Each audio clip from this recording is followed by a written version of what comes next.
Okay, so this is a website called Litmaps that we have used to try to better visualize and our research and to discover some new missing articles that we have not come across through our typical searches through different databases. But and so I'm going to do a brief overview and kind of tutorial on how I've used this, how I've seen it to be beneficial, um, and just kind of point out like a few different ways that I think it could be benefit whatever research you might be doing.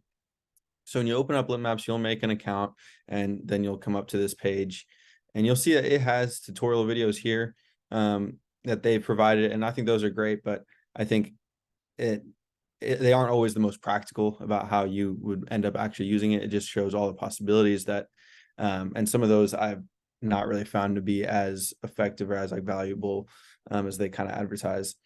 But the first thing you'll see over here are these different links that you can go to the different aspects of their website. So you'll see this one is your library, and you can upload different folders of your references that you would have from a different reference manager. We use Mendeley, and so I uploaded one of our folders straight from Mendeley through a bibtex file onto Litmaps, and so it has this, at least like part of this list of references that are all So that we've just been to looking interrupt, for. Ryan. So one thing you can do is you can go to Mendeley and select the papers that you're interested in, or all the papers in a given folder, hit the right button, and then export the .bib file, Mhm. and then import the .bib file to this litmap. Okay? Is Yes. that what okay, good. Right. So I'm in my library right now. If I wanted to add a new one under collections, I would hit new. You can name it, and then from here you can hit add articles from your sorry, add articles, and you can go import from your reference manager. Um, you can go from a different collection that you have, and so but that's how you get that that bibtex file onto Litmaps. Um, but so I haven't been using this for super long, and I haven't found a real need to upload this our collections from Mendeley, but you could, and it could be beneficial if you're trying to visualize your whole research picture through Litmaps. Um, but the main thing that I've used this for is to create what they call seed maps, and then down here, maps I'll get to in a second is kind of a bigger collection of seed maps. Um, and so if I wanted to find more papers on a given topic or related to different articles that I found very interesting, then I could go on a seed map here and say I'm interested in deep learning of tabular data. That's one I've looked at before. I'll hit search there, and it provides a list of papers that are out there, and it pretty briefly sums up. It orders them in what Litmaps has found to be the like order of importance or order of like I don't know, just like successful papers based on the number of citations and future papers that have come from it. So I'll click on this first one as an example and continue with that, and then hit generate seed map.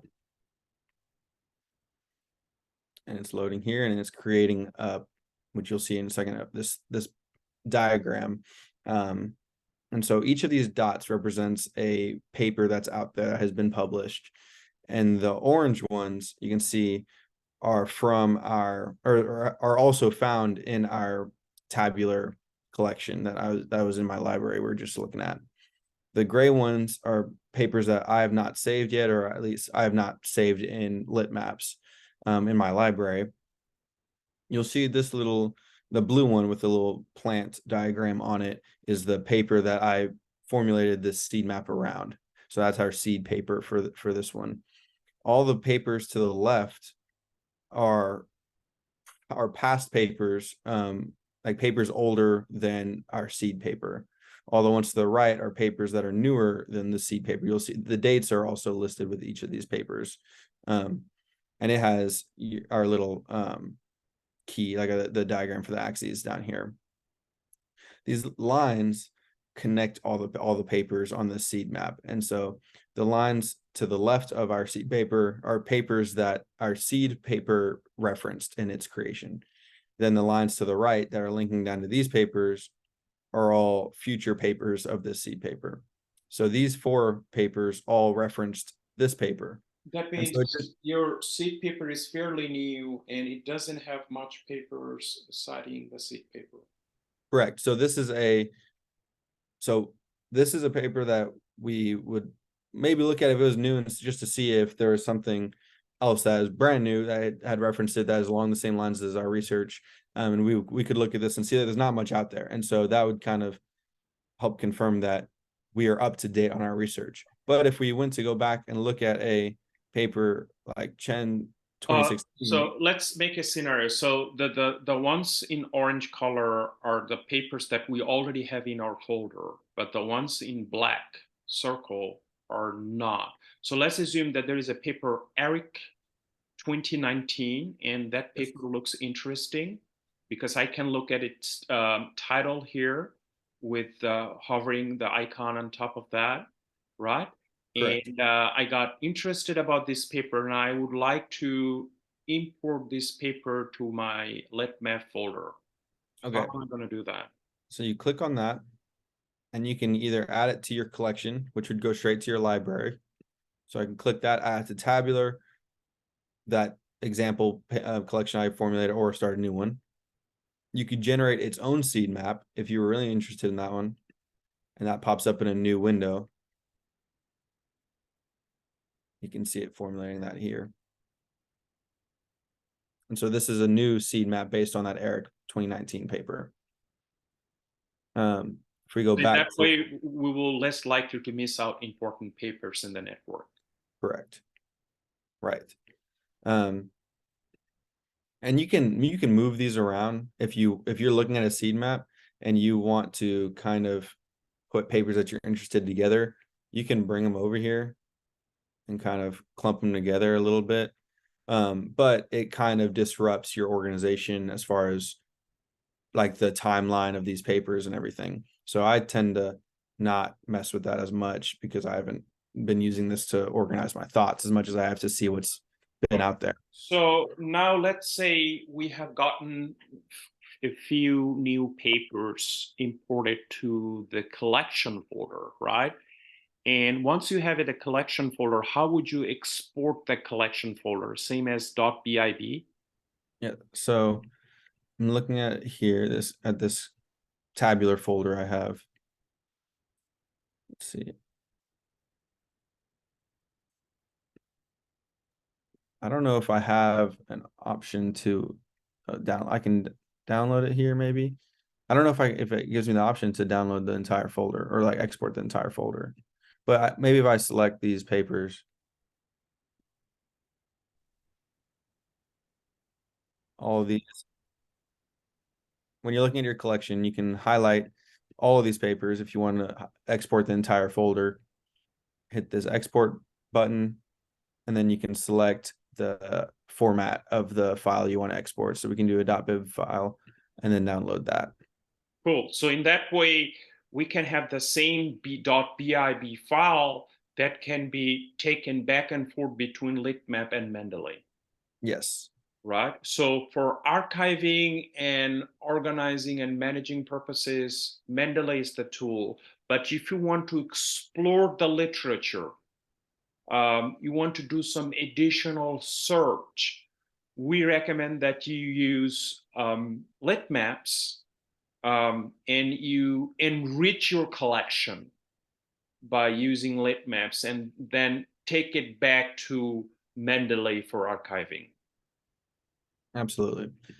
And then so Litmaps has a couple different options that you can kind of play with to maybe better discover new papers. And so you can do a search under its Discover tab that I just opened up. Type in keywords, whatever you're interested in. And then you can select multiple papers here. Under seed maps, you can only work with one. If I'm picking these top 3 that all look like pretty successful papers, it creates this sort of different picture that I think is a little. What does the diameter of the circle tell us? So So it's more about being able to see all of these different references that are connected to multiple papers. From what I can tell, there's the I don't ones that are more cited have a larger circle. typically, yes, we'll definitely see that in those seed maps. I'm not seeing a difference in the like diameter of each paper circle on this Discover map. But if you go back to one of these seed maps, you'll see these little ones that are new and not very cited are smaller than the ones that are older and widely referenced. But so this is like I was saying, this Discover map is not one I use often because I'm looking at this and this looks confusing to me. This doesn't look as easy to identify new papers, but it provides more like more results. And so if there are three papers that or three or four, however many papers along a similar topic that I find really interesting, I'll go and look at all the black ones, these gray ones that I don't already have saved. Hover over them. The title Okay, looks so what is the interesting. difference between the ones you're seeing on Discover and the ones you saw on Map?